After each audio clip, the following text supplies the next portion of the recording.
You know what that's for? Audio spikes. There you go. Come on, bro. You're a professional. Come on, bro. Let's go, man. 24 years old, but I've been in this shit for a minute, dude. Been doing it since I was like 16. So I think a lot of people think podcasting is this brand new wave or whatever, but dude, no, I've been in this, I feel like, a minute. Been doing this a while, Yeah. right? Damn. So that makes it what, like about 10 years you've been doing it? Almost, bro. Which is, it's just fucking, it's 8 years, but like, it's just fucking crazy, dude. Yeah. Now everyone wants to do a podcast. And Yeah, it's funny that you bring that up because when I first started doing a podcast 6 years ago, when people would ask me about it, they're like, oh shit, that's dope, bro. Yeah. You do a podcast. Now it's turned into, of course you have a podcast. I know. The eye roll, dude. Yeah, the eye roll tells me everything. And I'm like, yo, don't give me that. Like, I started this like in high school. I went to like local Little League games recording on my laptop. Like, don't give me the eye roll that like, oh, of course you have a podcast. You're like, I'm half Portuguese, so I'm technically half Hispanic. But Oh shit, so you're Portuguese? yeah. You into soccer? Just CR7. Wherever he goes, I go. Cause I'm Greek, and like Bro. we won the Euro Cup in 04. I'm 25% Greek. Okay, no way. Come on, bro. Let's go, bro. That's why everyone calls me Lamb. No way. Yeah. I love it. So I'm Portuguese Greek and a diehard Milwaukee Bucks fan. So freak, you could baby. imagine when Giannis fucking rolled through in 2014 or whatever. Yeah, it was a big deal. Damn. Wow, that's interesting, bro. By Yeah. the way, Bo Templin in the building. My guy didn't give you the proper introduction. I kind of just press record and I'm cool with we that. lock bro. in. Yeah, We get ready. I'm totally cool with that. Sometimes I think it's almost like a better start to the pod is like you just hit record and then you let the guest forget that it's on. Yeah. Like hit them with like 2 bullshit questions. And then like go, yo, you know what? I didn't do that, man. Let me give you the introduction. Like get them into the flow a little bit first. It's a classic trick. Yeah, there was one time I had one of my buddies the first time he was on a podcast, and I saw he was like super tense. Sure. And then I just pressed record without him noticing. We're just having a conversation like Mm-hmm. that. And then I stopped the pod. He's like, yo, when are we starting? I was like, oh, we're like 20 minutes in, bro. Yeah. He's like, really? No way. I was like, yeah, dude. That's sometimes just to ease it up. It's like the oldest trick in the playbook, and especially if you're working with people who don't record a lot or don't podcast a lot, like in journalism school, right? You have to get witnesses or you have to get like Sources, someone who lives on the street, like, oh, what's the history? And they're nervous. So, I'll hit record and be like, wait, so how long have you guys like lived here? Like, how long have you lived here? I forgot. And then like they go, oh, we moved back here like back in 1975. So you hit them with the soft question first just to get them rolling. Interesting, dude. You're fascinating to talk to because it seems like you've wanted to do this for a while. Like day one, bro. That wasn't the case with me. Real. So I wanted to ask you about it because I was like, dude, your setup's fucking incredible. Like, I wanted to know the story. I knew you were gonna ask me shit, but like, when did it turn to go time? Like, yo, this is gonna be my thing. So, yeah, you know how like you always hear those stories of people like, yeah, I wanted to do this my whole life. Yeah. This was a dream Yeah. of mine since I was a baby. Yeah. No, not really. Okay. So what was it first? So my buddy, one of my good friends is Outside of slinging a football. Yeah. I mean that could have went pro if the liquor didn't slow us down. But one of my buddies is Joe Santagato. He's a YouTuber, and he's been YouTubing since like the Jenna Marbles days. Holy and Dom shit. Mazzetti. Remember Dom Holy Mazzetti? shit, yeah. So super throwback and childhood friends. We grew up together. And around like 2014, he started doing this podcast with this chick, and it was like a comedy, like guy-girl dynamic Sure. and shit. And they talk about like crazy stories, like what's a Yeah. red flag in relationships or whatever. So I went on and I did a podcast with him. He invited me to like the Comedy Cellar in the city, and they had like this remote room where they were doing shows and shit. So it might have not been the Comedy Cellar, but I do know it was a comedy club. Anyway. He was like, yo, it was pretty fun, right? You liked it? I was like, yeah. He's like, yeah, I think this is the new form of media. It's like 2014-ish. Around 2015, he's like, yo, I want to start a sports show. Would you be down? I was like, yeah, fuck yeah, dude, Yeah. And at the time, I was always the sports dude in my friend group. Like, yo, what do you think of that trade? Of course. When it came to gambling, I mean, there was no one that knew that topic more than I did. So I was always like the betting guy, the sports guy, whatever it might be. And we started doing the podcast, growing. And then over time, hosted 2 other shows, did a wrestling show. That's how I connected with our guy Justin. Shouts to Justin, the Wrestling Classic. Our dog. Started doing a predominantly sports betting show called D-Generation Bets. No way. Yeah, That's play on the fantastic wrestling. name. Had a buddy of mine, Johnny, who's a rapper, did a freestyle about me and my co-host Impy using that beat too. So it was sick, man. So I started hosting. And then over time, like people, the rest of the dudes in the group that I was doing Veterans Minimum with kind of just went their own separate ways. One got married, wanted to focus on like fantasy stuff. Yeah, the other one was checked out. People, just life got in the way. So I took it over, and then fast forward a couple of years later, the studio, the whole setup is where we're at now. People come and go, whatever, in the like content creation. And the truth is, if it was easy, everyone would do it, right? Like, oh yeah, talking sports or talking movies or whatever your passion is, dude. If it was easy, everyone would want to fucking do it. But the reason that not everyone's doing it is because it's like hard, and it's not always talking sports. It's like editing, it's exporting, it's like scheduling. So a lot of that shit can get in the way of like the passion, I guess, per se. But I was like exact opposite, low-key. Like definitely the sports kid in the friend group, but all my homies are like geniuses in the sports world. We got a buddy. My boy Sleater was working with the Phillies for 4 years at my age, like on the coaching staff. I got a buddy doing stats for the Chargers. I got a buddy working at Fox Sports. Like these are all my intimate, tight circle. So like all sports, just nuts. And my mom's a public speaker, so kind of the mix between the two. My dad's sports photographer growing up. No longer doing that, but sports photographer growing up. Mom public speaker and author. Boom, right in the middle, and there I am. Wow. Yeah. So since like 5 years old, dude, I've known that this was gonna be. Damn, that's so dope, bro. Because a lot of people don't have that kind of journey, right? Everyone's path is different, but it's cool when you see someone sort of. I guess you were kind of built to do something like this, right? Like in a lab. Yeah. In a lab, bro. Like wanted to do this like freshman year of high school. Final project. What do you want to be when you're older? I interview the local sports radio show host in San Diego. I joined podcasting club at 16 years old. Go to Missouri School of Journalism because it was the best journalism school in the country. Like, I knew that this is what I wanted to do. I left San Diego to go to Missouri. So, when people are like, yo, why the fuck did you go there? I'm like, dude, this is what I want to do. This is the dream. Damn, that's so dope, man. So how old are you now? 24. Wow, so you were doing podcasting stuff before anyone even knew what that was. That was like the early stages of podcasts. And the only reason why I knew it was because I watched UFC since I was a kid and Joe Rogan. Like, if I don't watch UFC, I don't know about podcasting as early as I did. Oh. Yeah. So everyone knows Joe Rogan, podcaster. I'm like, Joe Rogan, the fucking fight analyst? Like, I knew him as a Fear Factor guy. Sure. Yeah. And for me, it was like a fight, like, the fight color guy, and it started a podcast, and I'm like, oh shit, this could be kind of fucking it. Like, this is gonna reduce like radio signal limits and limitations onto cities. Like, whoever had the hottest New York radio show back in the day, whether it be, I don't know, Hot 97, for example, or like ESPN New York, Mike and the Mad Dog. And that's what I was gonna go with for sure. Those limitations are gone now. So now it's like, whoever the top 10% in creating radio shows, you have a gig. And so that was the exciting part to me. Wow, man. How was it going to Missouri?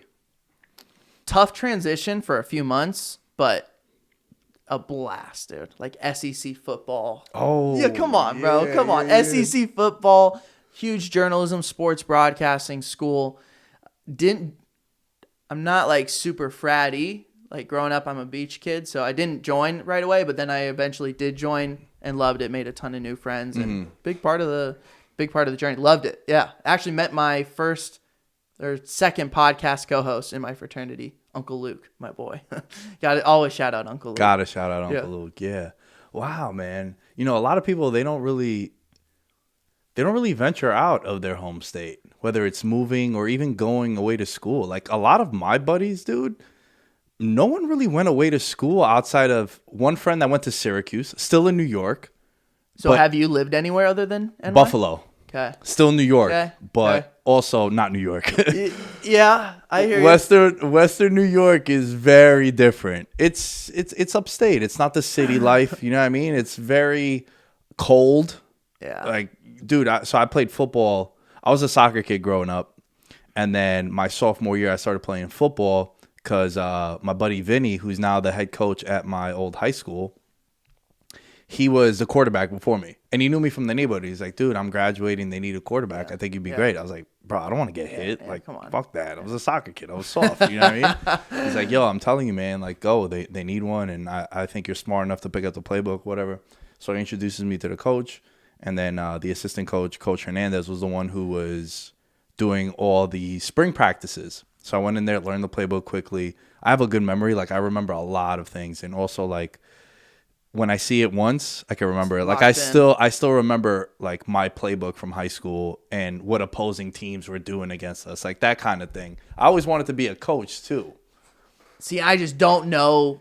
Love football. Right. Like, watch it every Sunday, but don't know X's and O's like that. And I admit it. Like, I always want to admit to people, like, yo, I don't know X's and O's. I don't know what the cover 2 or, like, deep coverage is going to be here. Like, I never want to pretend like I know something that I don't. So authenticity sells though, man. And you don't want to come off as a fraud. Like, one thing I do, I'll go back to my point, but one thing that I hate is in sports media, you have people covering sports or topics that they're not informed about.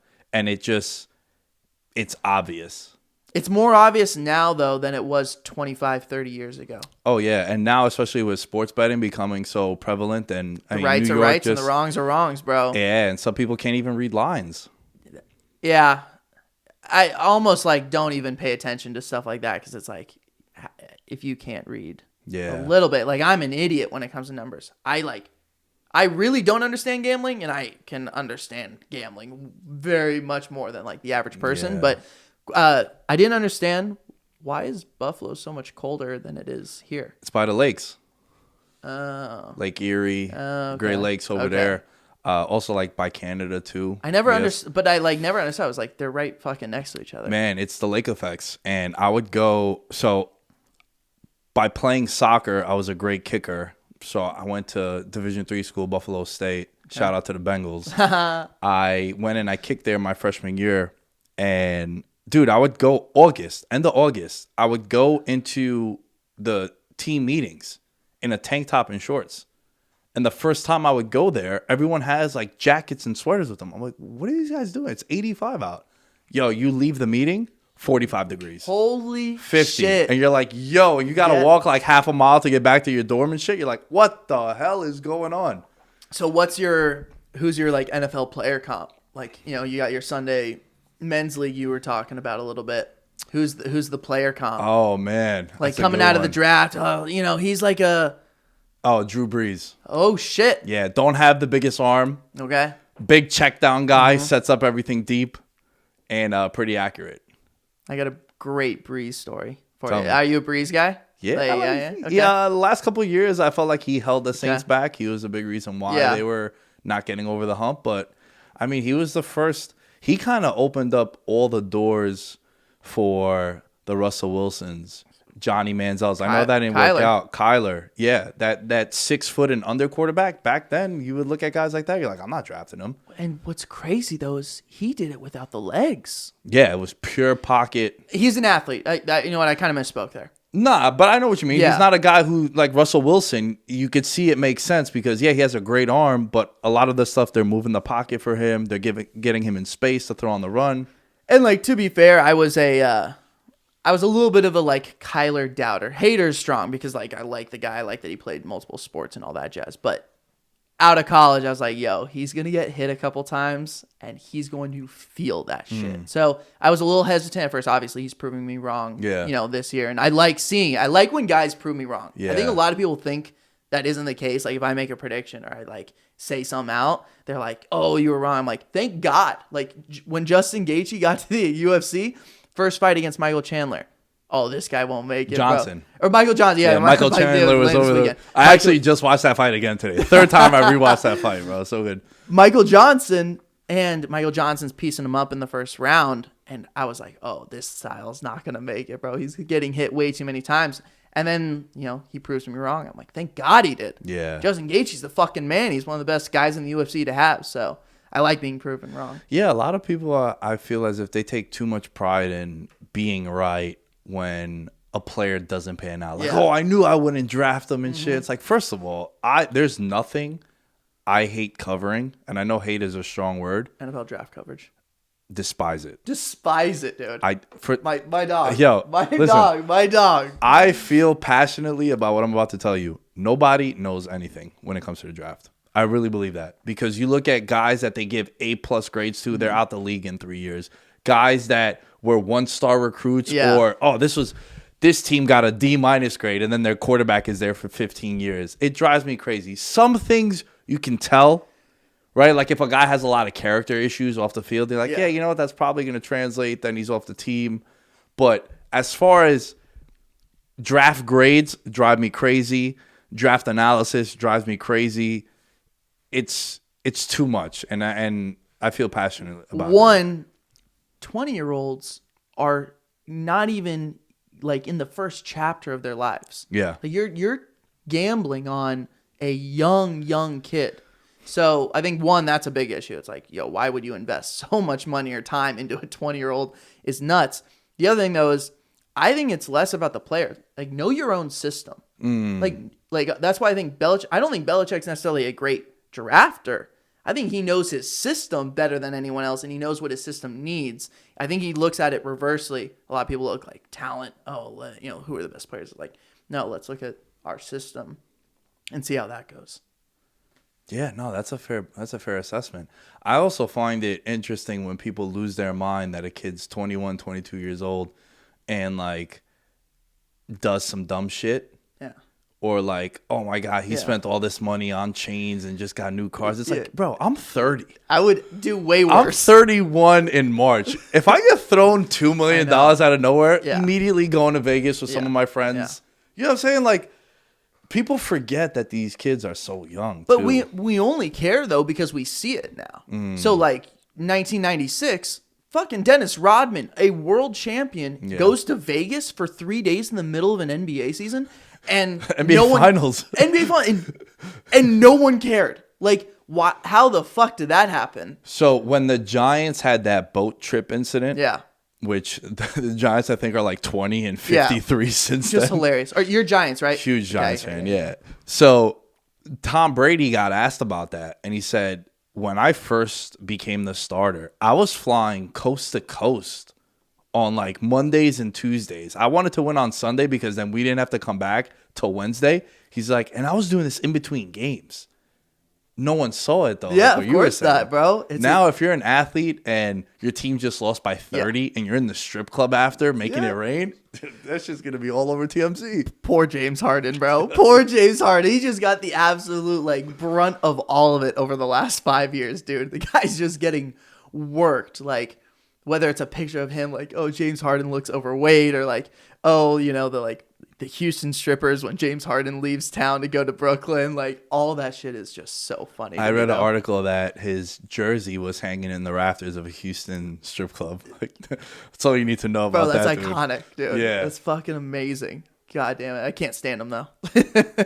Bro, I want to circle back to some UFC talk. Yeah. Because you're in town because of UFC 268. Yeah. First time in New York?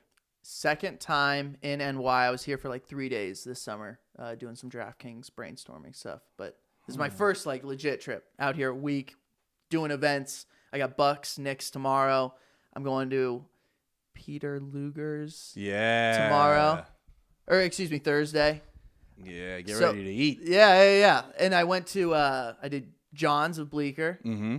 I did Joe's last time I was here, and I'm forgetting the fucking name of the Italian spot I went to last night in Little Italy. Fucking bomb, though. Yeah, I'm living it up right this time. Taking the subway to work every day, like going around town. Trying to do it right, you know what I mean? Came into Queens, too. Bro, I don't know, like, what the reps are. You know, like, what are the reputation of Queens around town? But, like, I fuck with this so much, dude. Like, the different types of people, the communities, like, just the diversity is incredible. Oh, Ditmars Boulevard, which is on the other side of Astoria. Now you're in Astoria, right? In Queens, the other side. And Steinway Street, where I told you. Yeah. probably the most diverse roads in the whole country. And like Country, I said, not county, Yeah. like the whole country. And It is wild. I'm San Diego, and it's like we got a lot of diversity over there. Like my high school's 40% Mexican.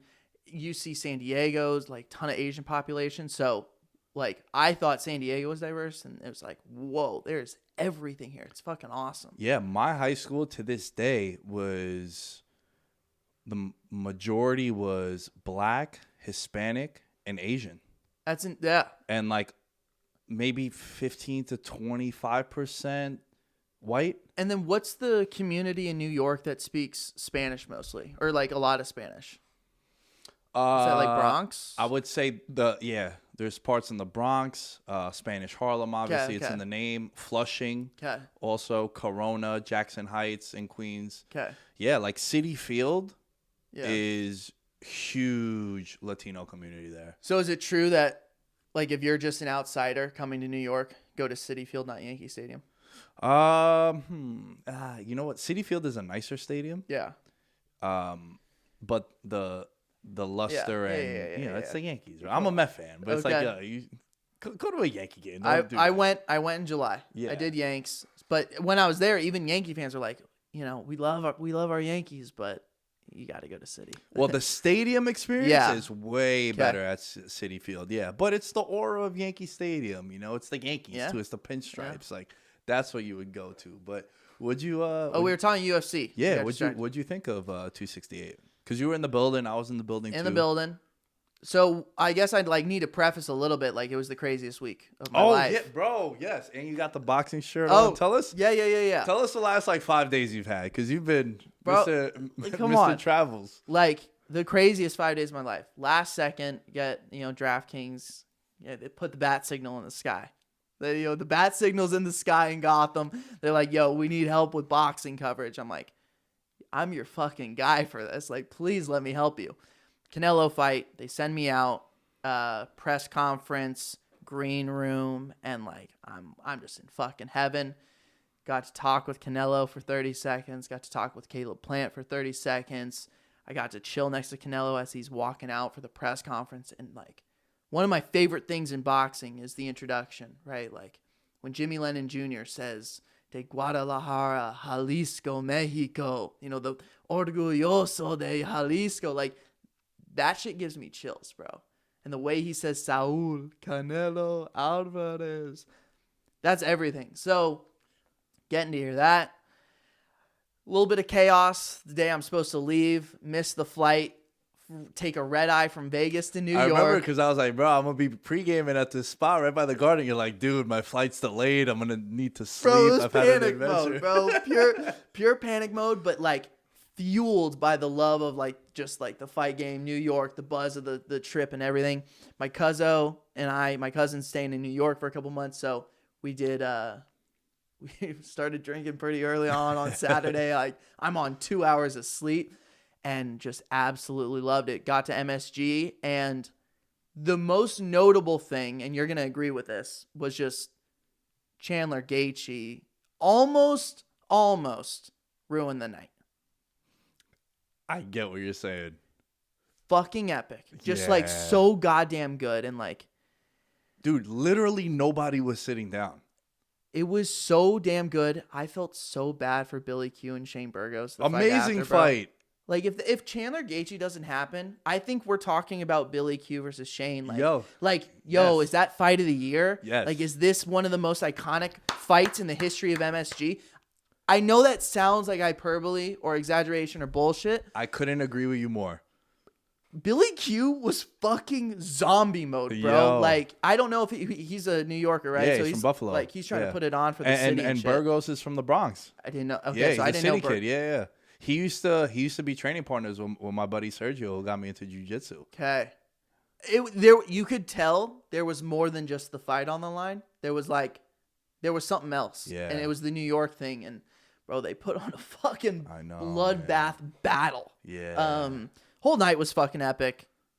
Two great champions put on great performances that champions do, like facing adversity, facing top competition.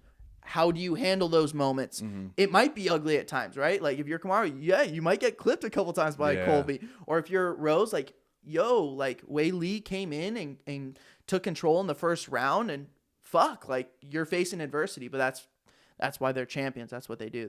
They overcome that shit.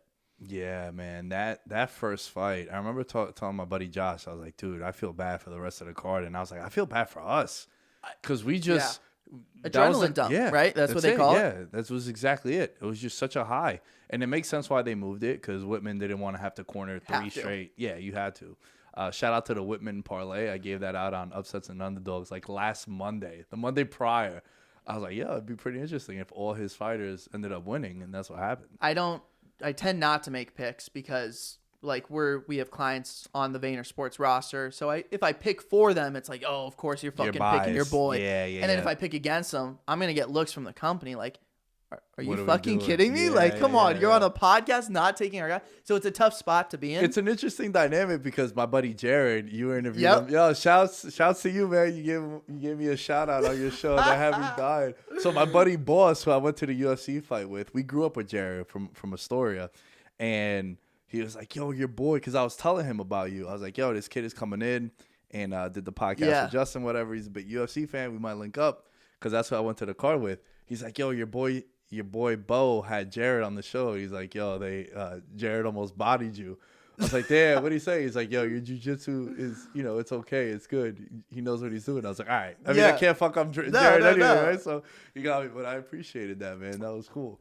But the reason why I bring that up real quick is because, like, my buddy Mike, Lazy the Savage, he's a videographer for a lot of MMA fighters, a.k.a. Ronda Rousey and all that. He told me, dude, never ever tell a fighter that you're cool with that you've bet on them or picked them. Yep. Don't. Because it also means you've probably picked against them. And also because, like, they got enough shit to worry about. Yeah. Now they don't need to have to think about, oh, man, Nick got money on me too, yo. Yeah. The picks thing is so fucking tough. And, like, John Anik has a great pick story. For years, did picks. And when Connor fought Nate for the first time. The 209. The 209 tattoo. And, like, I asked John about it on the show, and he's like, yeah, ever since then. You just can't do it, dude. And I know it sucks, and everyone wants your picks. And to a few close friends or family, like, if they're like, or yeah, what off the air, too. Yeah. A little different. And I may have hinted a little bit of a Whitman parlay to a couple of close friends type situation, but I don't want to do it on air. It's just kind of messy sometimes. But Alex Pereira, incredible debut as well. And the prelims had all the knockouts, right? And heading into the main card, I think we had 5 finishes. I believe 5 knockouts in the prelims. The record's 8 for a UFC event. So I'm looking at Chandler Gaethje. I'm like, fuck. Like, we're going to get to 6 with 4 fights to go. There's a shot. We have a shot of this. And then, of course, it doesn't happen. Most strikes landed ever in a UFC event in Madison Square Garden. We got Chandler Gaethje, Billy Q. Shane, 2 great performances from title, holders, and then the Frankie Edgar knockout, which was a bummer. But do you think it was quick stoppage? Nah, I think it was right call. When a guy or a girl just dead leg it, it's a tough watch. Yeah, I'm never gonna disagree because I would rather it be aired on the side of caution than too late. And so it's like, yo, if we're going to get pissed every single time there's a bad stoppage, like, yo, why the fuck didn't you stop that earlier? It's like, okay, I hear your advice. That means at some point, though, I'm going to go on the safe side and I'm going to stop things too early. Too early, yeah. So if you want no bad stoppages where guys are getting hurt, or like the Anthony Smith situation with Glover Teixeira from last year, sure. What about 267? That one ref got pulled off the card. Yeah. So I have to do more research. I don't want to talk about it too in depth. Well, yeah, it was. The dude. It was a French dude, Saint Denis or something like that. But he was just getting pieced up, and you talk about zombie, like he was a walking corpse. And from my understanding, is that the ref has not done a lot of work with the UFC before. No, because he was stationed out there, kind of thing. Bingo, and it was clear and obvious when he was reffing. So tough job. I don't want to make him sound like a villain or anything, but that was poor. You're big into boxing and MMA. Which one do you prefer in person? I prefer MMA But I think the moment I say that, everyone's like, yeah, fuck boxing. I'm like, whoa, whoa, whoa, whoa, whoa. I'm not quite like fuck boxing level. I enjoy boxing. I probably liked boxing first. Like my grandpa liked boxing. So I saw Corrales Castillo, which is like one of the greatest fights of all time in the history of boxing. And that's pretty much what got me into it. And then I saw Nate Diaz on The Ultimate Fighter season 5, ball game. I'm like, oh, this is my fucking guy right here. I'm going with this guy into battle. Wherever he goes, I go. So then it was MMA from there on out. I feel like boxing main events might have more appeal to them. Yeah. Whereas UFC pay-per-views Blow away a boxing pay-per-view. You really buy a boxing pay-per-view for the main event. Main event, that's it. Whereas the UFC, you buy it and you're like, wait, I don't know either of these two fucking, not for us, but like casuals at home or just people who are flipping through channels or going to a party that has a fight on. They're like, oh, I don't know either of these people, but this fight's fucking awesome. Now, why do you think that's the case? I think it's easier to understand who's winning. Boxing is not that way necessarily. Oh, I like this. Yeah. So if you're someone who doesn't watch a whole lot, a takedown is obvious. A knockdown is obvious. Control against the cage, obvious. Boxing, like me slipping a punch or blocking a punch, it can be a little tough to see to like the naked eye. I think it's a huge factor into why the average viewer likes certain fighters and why the average viewer generally likes no-name UFC fights more than no-name boxing fights. Wow. I've never heard that response. I think that's... Yeah, I would agree with you. Yeah, I'm going to definitely steal that. Give you some credit, too. Thank you. That was a good breakdown. Because it's true, too. Like, you could tell if someone's mounted. You're like, all right, he's clearly winning the fight. Habib fights are the most... like the easiest things to watch in the world. Yeah. You have one guy on top who took him down and is smashing. Yeah. And there's like no other word or adjective you can use. It's smashing, dude. This is what you see in movies. This is what you see like in middle school and high school in street fights. Takedown, smashing. And that's why I think it's easy to see how dominant Habib was. Yeah. Who's your favorite fighter outside of Nate? Like, who's your GOAT? My GOAT, I'm going to say GSP. Same. That's who got me into UFC. So I saw a post of yours where you were saying, GSP's your guy. Yeah. I struggle with Jones a little bit. Just the positive tests make it really, really tricky because your two best wins, in my opinion, are Daniel Cormier wins, but then it's like both of them are asterisked. Yeah. And so I have a hard time with that one. What's interesting about John Jones is that he might have, despite how great and dominant he's been, I think you can make a strong case that he's the biggest what if in the UFC ever. Think about how much time he's been inactive, all the questionable, the fallouts, stuff. right? Yeah. The out of cage stuff. And he's still, 34?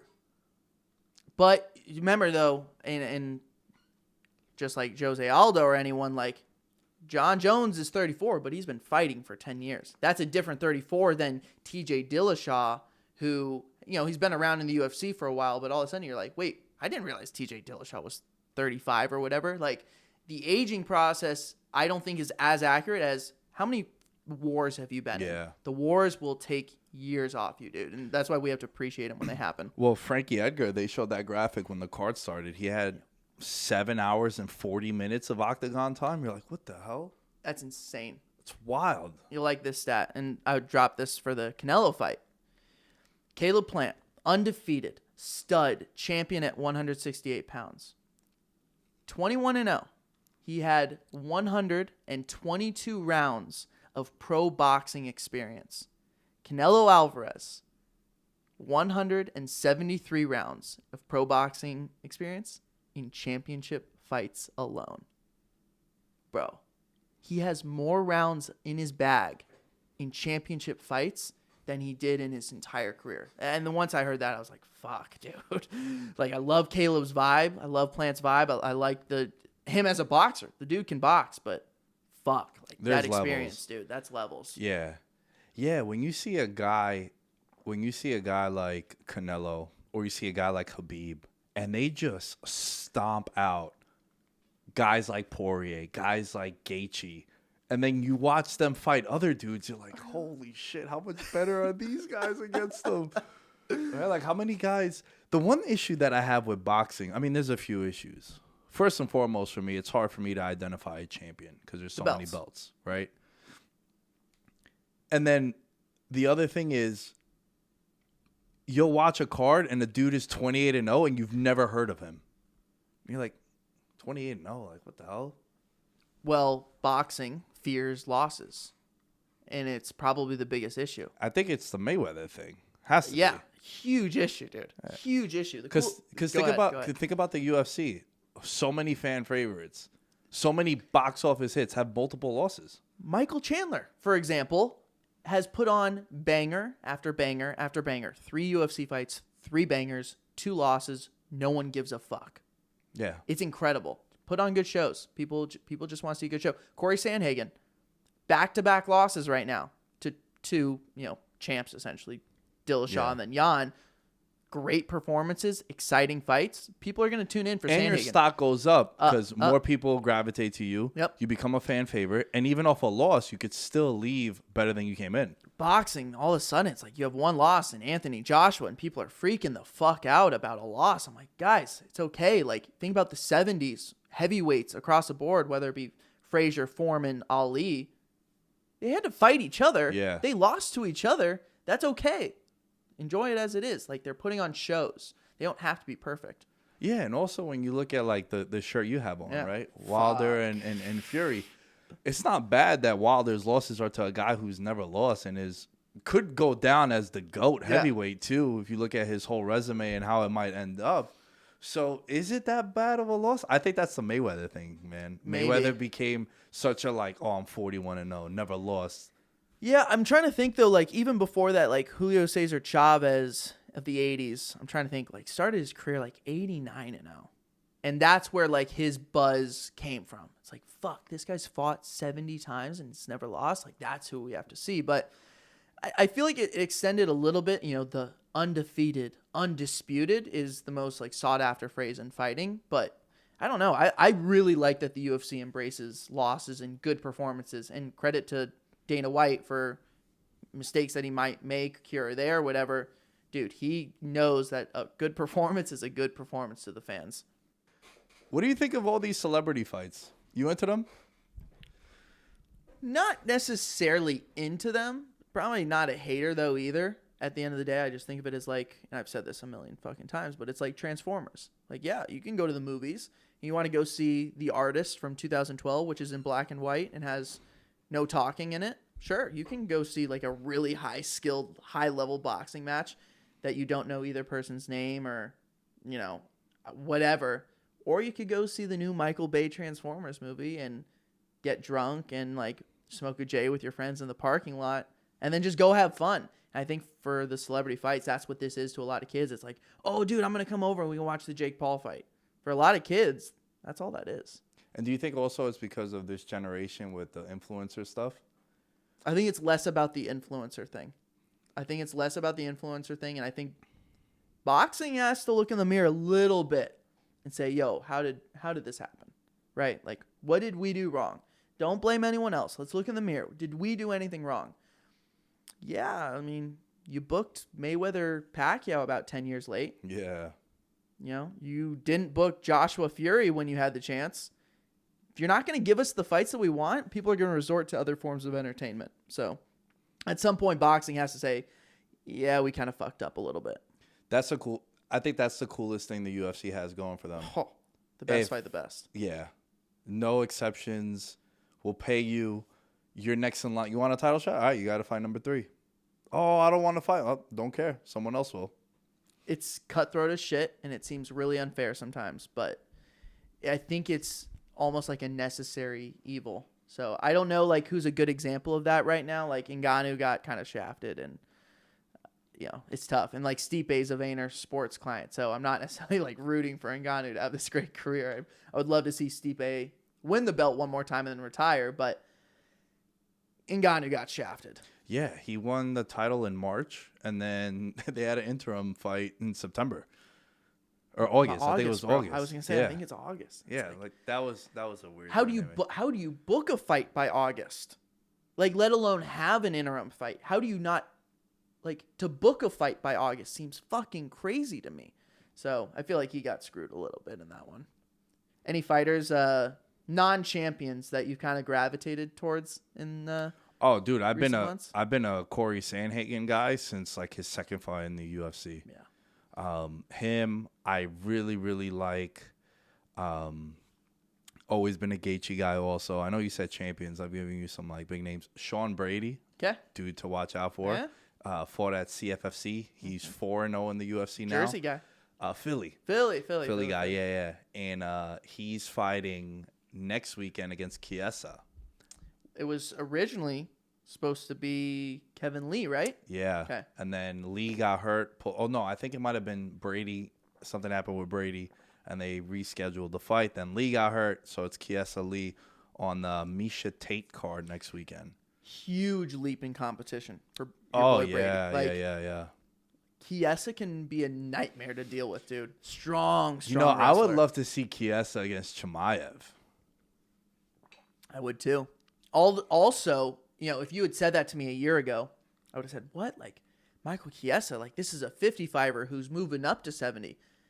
Dude, Chiesa's gonna end up at 85. The dude is getting bigger and bigger. It seems like by the month, he would be. And a lot of people want Burns versus Chimaev because the grappling kind of nullifies each other. But that's actually some pretty good matchmaking from your end. I would dig on Chiesa versus Hamzat.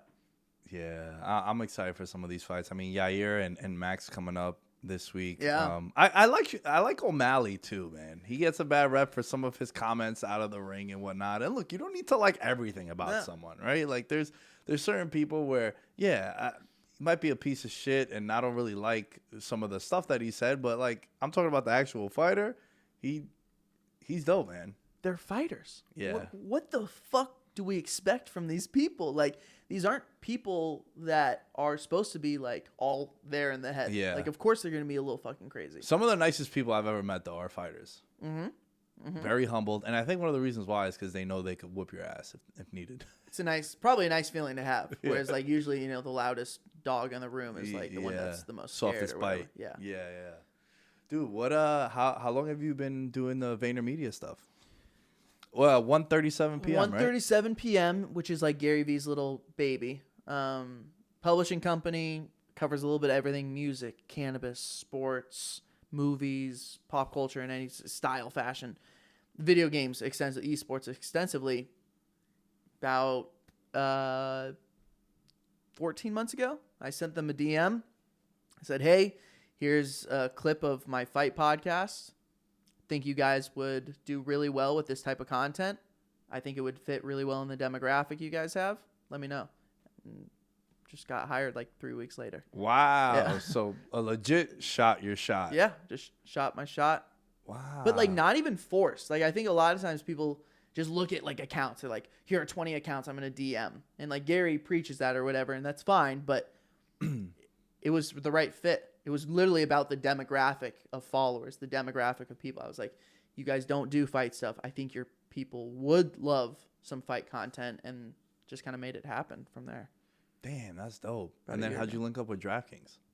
DraftKings is using VaynerMedia as their ad agency. The reason why I asked is because first time I saw you were doing those DraftKings videos. Yeah, bro. And it was in the beginning of football kicking up, like July, August-ish. And you actually, I told you this off air, but you inspired a segment that we had, legit, talking about single season records that could be broken this year.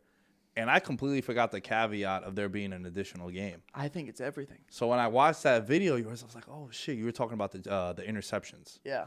Night Train Lane had 14, and it was only in 12 games, right? And then brought it up to my buddy Allen. We talked about it, talked about different records through somehow, sacks record, passing yards, whatever it might be.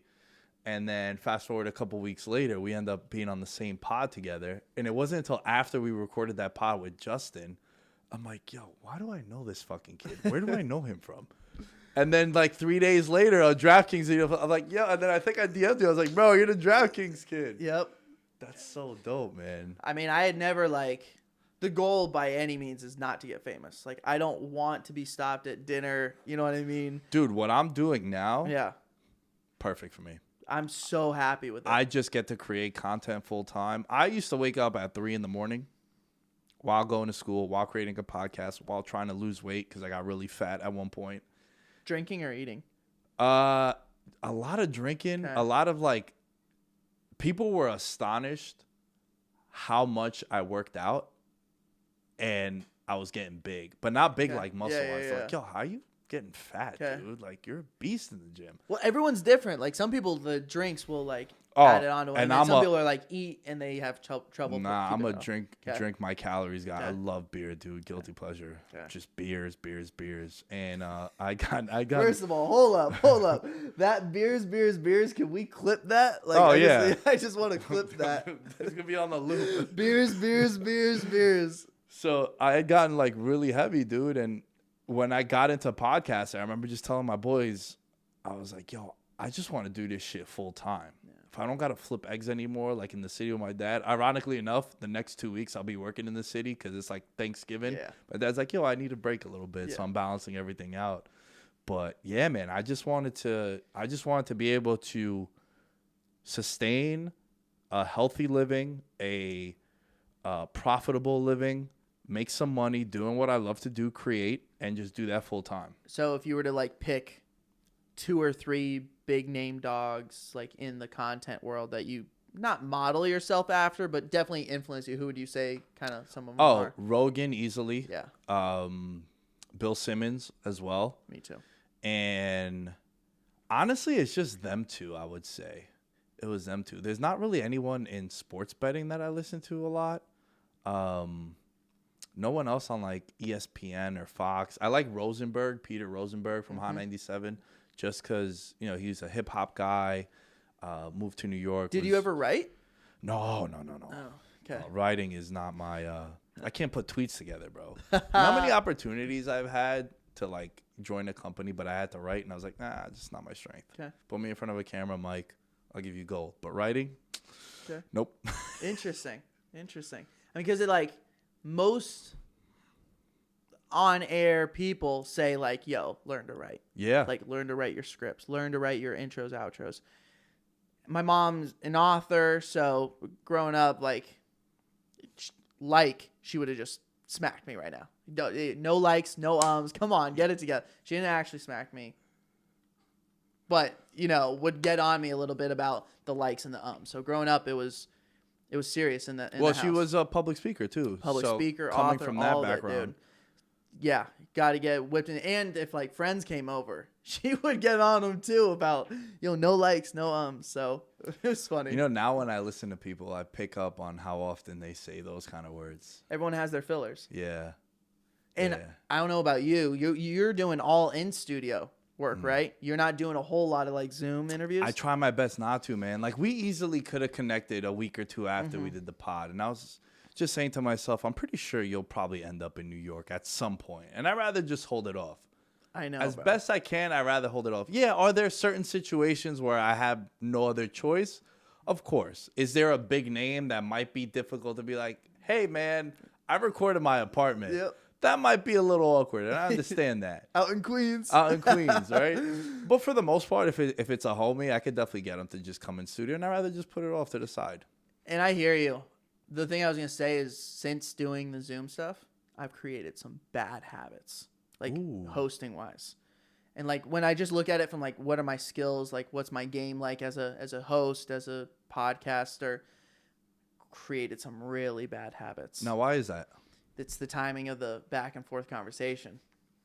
Zoom works when you're doing it with someone that you've either recorded with before or you're a friend of. Or it's the exact opposite. There's no middle ground.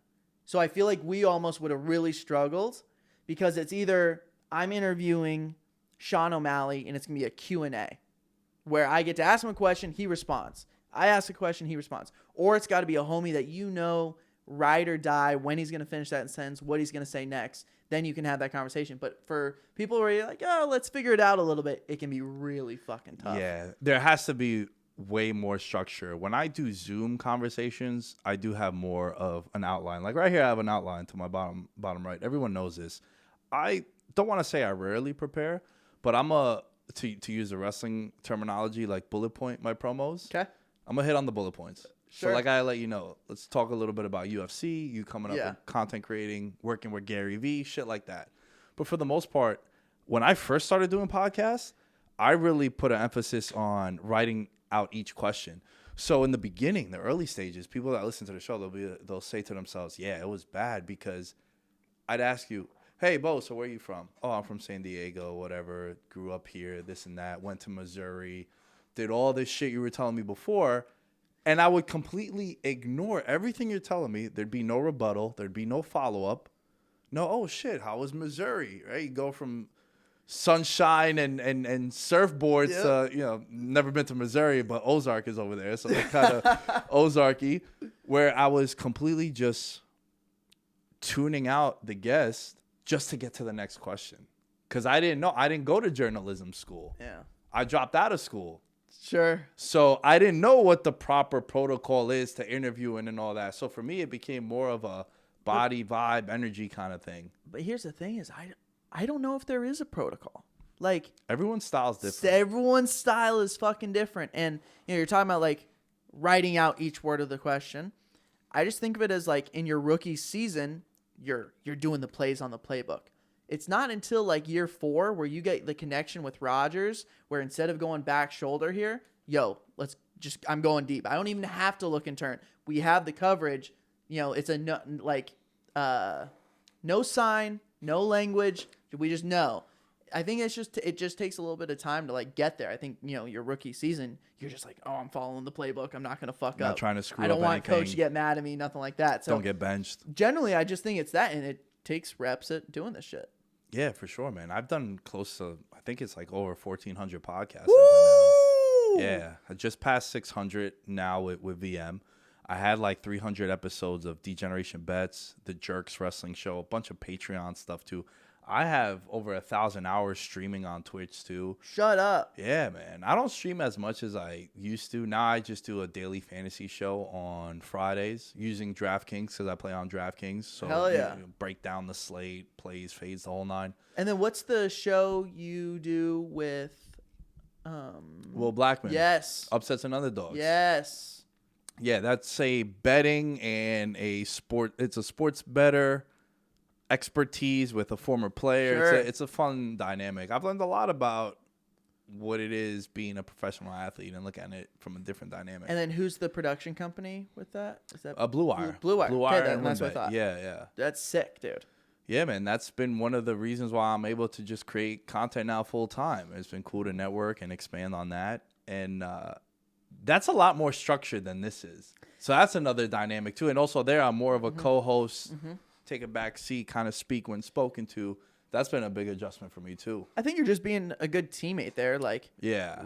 because Will was fucking balling out, being a pro athlete, he wasn't doing this side of stuff. Right. So being a good teammate, like, Yeah. I know, like, my big man is struggling right now with some air. Let's slow down the offense, Yeah. right? Like, I know he can't get up the floor too quick right now. Let's slow down. Let's like run the half court offense a little bit. I try to not make people's lives complicated as best I can, no matter what it might be across the board. I try not to be difficult.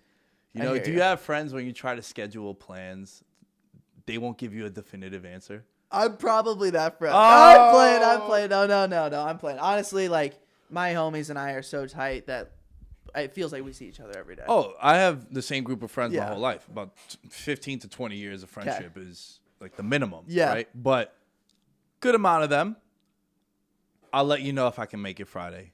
Oh, no, you can't do that. Yeah, that's some bullshit. Dude, I need to let the place know that No, I'm going to that's some have a bullshit. capacity. You I'll cannot. let you know day of. That's some bullshit, So bro. me, hey man, 2 weeks from now, it's my birthday. I'm gonna be at the spot. I'm there. Just tell me where. Yeah.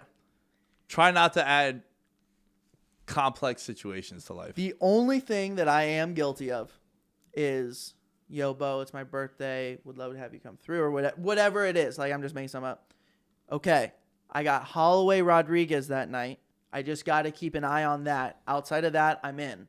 But just know, like, during that fight, I'm going to have to be like a little dialed in watching or whatever. So the sports schedule is the only thing that I generally am like, okay, just FYI, I got, Bucks Knicks on Wednesday. Like I gotta do that. So that's the only thing that sometimes I'll be a little bit of a bitch about. And I'm sure they probably know that too. Yeah. Not to invite you out when it's UFC 269 coming up or something like that. It's not happening, bro. Yeah, you can't have that. I'm dialed in. So I had one more question I wanted to run by you. What's up? As I was saying, I am not a pro athlete per se, but I like to surf. I like to golf. I still play hoop all the time, like twice a week. I'm still playing pickup soccer. I'm in a soccer league once a week. Yeah, me too. Tuesdays, co-ed. Okay, I got co-ed Thursdays. Nice. So, yeah, I got 4 goals through 4 weeks. We're pumping it in. I struggle throwing a football. Uh-oh. Like, played baseball my whole life, like through high school, can throw a baseball just fine from center field to home. But for whatever fucking reason, like, the football motion just does not feel that good. What are most people doing wrong when they're throwing a football? Probably the way you grip it. Okay. You want to get your index finger At as the top? close to the top of the football. I fucking hate that. Yeah. That's the worst. And I don't even have the biggest hands. Okay.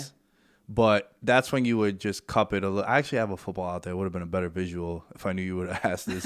But yeah, man, that's a way. And I'm a pinky and ring finger on the spiral guy. Okay. Some people are different. I have a friend of mine that doesn't even use the laces. Who's your pro comparison in soccer? Oh, dude, I was a defensive midfielder growing up. Okay. Pirlo, Vieira, Yeah. Gilberto Silva. Sure. Those are my Beautiful. guys. Okay. I'm about to hit you with one. You'll get hyped about this. Deco. Holy shit. I mean, Yeah. not since like 06 FIFA, maybe? Yeah, it's been a while, though, but a Portuguese great. Brother, An icon. I can get behind all of it. That's probably my favorite question to ask anyone about anything ever. Like, who's your pro comparison? Because it tells you a lot about them, like how they view themselves, who they admire in the professional leagues or whatever. Basketball, I was an even slower Paul Pierce. Jesus. Yeah.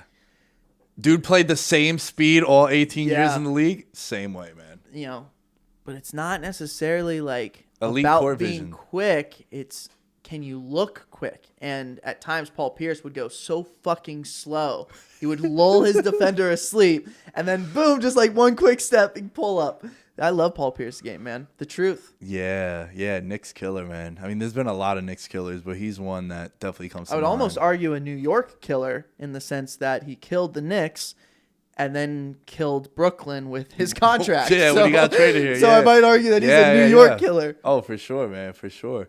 What's your player comp in soccer? Soccer, You're definitely like a winger, right? Are you a forward? yeah, I like to score. Yeah. I like to score. But just a workhorse. So I'm trying to think of someone who like just runs everywhere. Like I'm just trying to get after every single ball. And a lot of times my goals are fucking ugly. Like I don't care though. Like garbage man, I'll stand in front of the just keeper. tap-ins? Tap-ins, bro. But it's people think it's like a greasy or slimy part of the game. It's like, dude, scoring is the only thing that fucking matters. I had a buddy of mine, Peter Toros, now coaches his dad's youth academy. They're partnered up with the Red Bulls and U.S. Sick. Soccer. Like he's going to be a coach somewhere big one day. Playing soccer with him, people would ask me how good Petey was, and I would say, dude knows how to score. Sounds very generic and basic, but it's like one chance, one goal. That's a skill. He just knows how to put it in the back of the net. And we don't have to get like deep into this. CR7 Messi, where do you kind of fall on the... I was always a Messi guy. No wrong answers in this conversation. And then Ronaldo won the Euro Cup. International success is huge in the soccer world. When you want to be considered an all-time great, you got to have national success. Then Messi wins the Copa, and now I think it's tied again. No. I don't think the Copa... To me, Copa and Euros are not remotely the same. Totally agree with you. You know, I don't watch Greece soccer anymore since they didn't make the World Cup after winning the Euro Cup in 2004. Okay. Because you look at all the top teams, they're all from Europe. Yeah.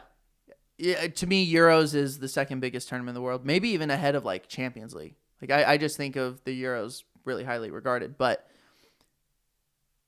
for me, at the end of the day, like the Ronaldo versus Messi comparison, Ronaldo shows up in the most opportunistic times. Like, dude, the number of game tying or go ahead goals he has in the final 10 minutes of these fucking games, it feels like he says, oh fuck, we're about to lose, I gotta change that. And also, let's add more to this. Add some context. This isn't against Villarreal. You're talking about Champions League. Everyone. Finals. Everyone. Semifinals in Euro. Anyone can get it. Big time player that makes big time plays and big time games, man. And people talk about the tap-in, like, oh, Ronaldo just taps in shit. I'm like, do you not realize that's a skill? Like, knowing where the ball is going to be deflected. Like, the way Dennis Rodman could read rebounds off the rim. Right. Dennis Rodman will tell you, like, dude, rebounding is a skill. Seeing how that ball is going to bounce off the rim, short, long. I would, he talks about, like, I would feed Michael for hours just because I wanted to know how his ball would bounce off the rim. I think Ronaldo's the same way. Like, he knows how the ball is going to bounce off defenders and just can, tap in. Last thing I want to ask you, what's your favorite sport? It's a great fucking question. I'm going to say hoop. I'm going to say basketball.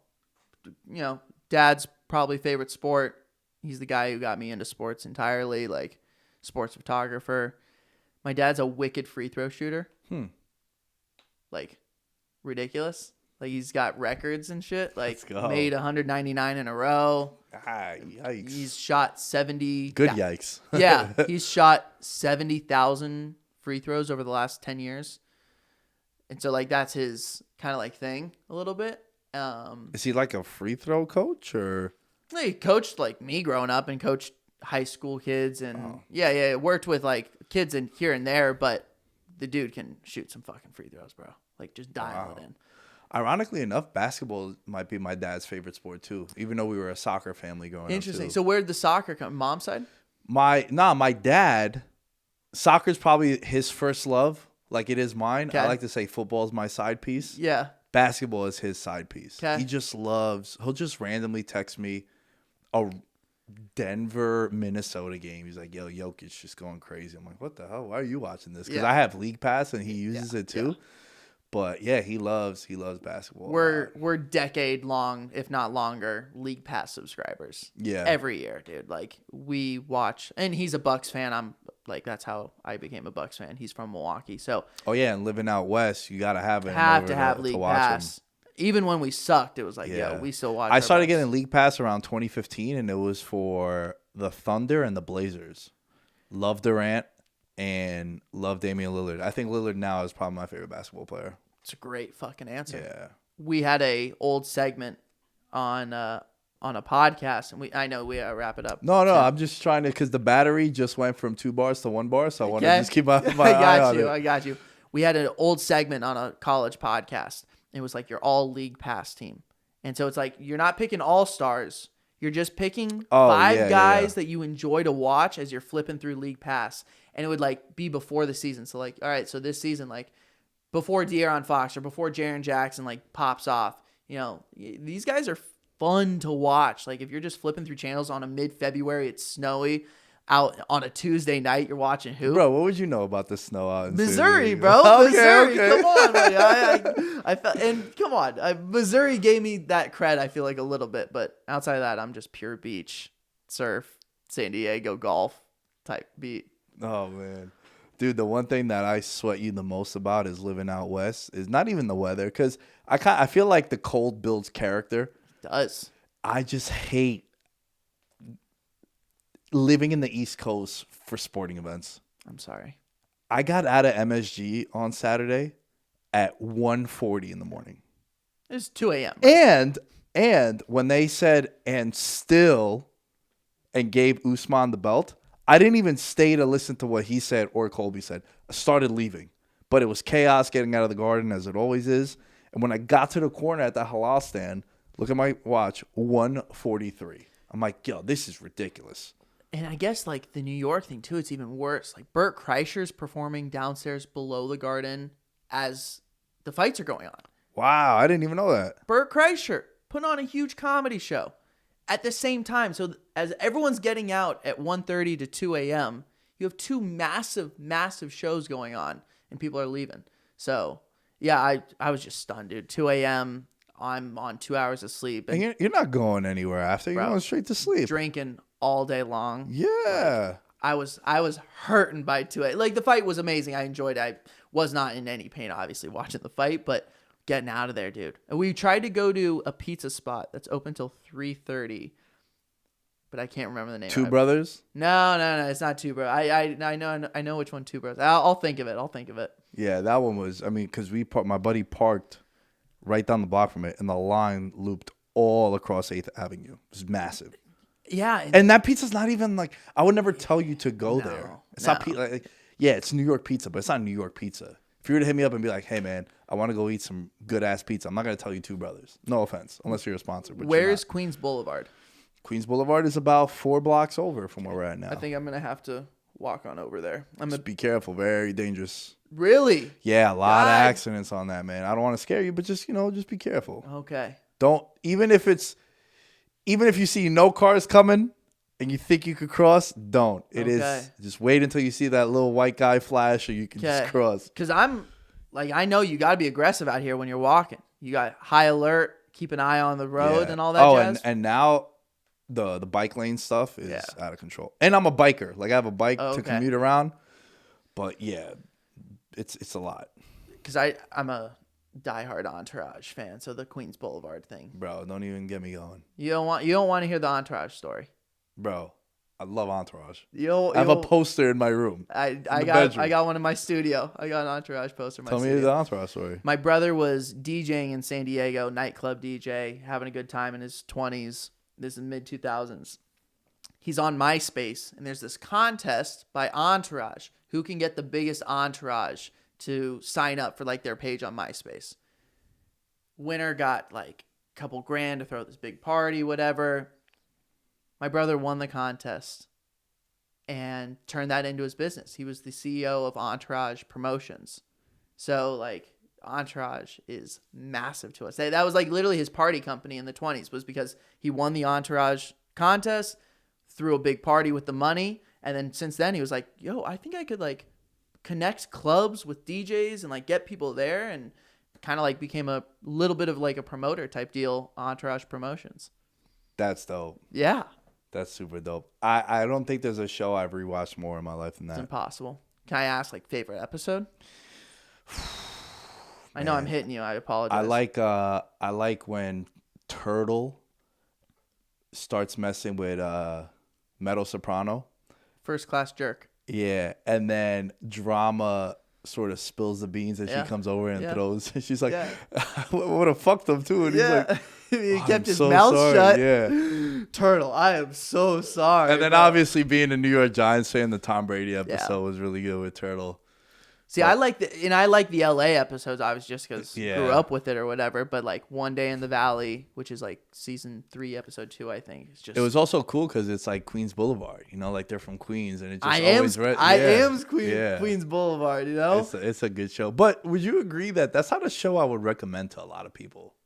Like, it's my favorite show, but if a bystander was to ask me to put them onto a show, I don't know if I would. It's a very what's the word I'm looking for? You can't judge it.